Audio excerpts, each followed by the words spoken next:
నమస్తే నేను Mounika welcome to Y news. Annavaram సత్యదేవుని కళ్యాణ మహోత్సవాలు కన్నుల పండుగగా చేస్తున్నారు. రత్నగిరి ఆధ్యాత్మిక శోభతో కలకల్లాడుతుంది. 2 తెలుగు రాష్ట్రాల నుంచి తరలి వచ్చిన భక్తజనులతో రత్నగిరి భక్తసంద్రమైంది. మీసాల స్వామి దర్శనం కోసం భక్తులు బారులు తీరారు. మరోవైపు స్వామి కళ్యాణ వేడుకలు శోభయామానంగా చేస్తున్నాయి.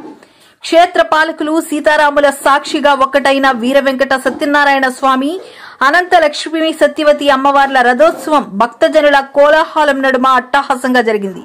మేళతాళాల నడుమ గ్రామోత్సవం కన్నుల పండుగగా చేశారు. నవదంపతులైన స్వామి అమ్మవార్లు భక్తులకు దర్శనమిచ్చారు.